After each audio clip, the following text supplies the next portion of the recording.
Oh wow, very fast cars. Supercars. But I think they're driving a bit too hasty. Oh no. Oh no. Both supercars tried to overtake at the same time.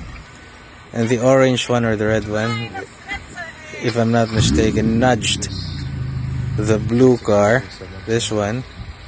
And this one acted as a moving hump or something that went under this van, which caused it to, you know, overturn. So that's the price you pay for arrogance.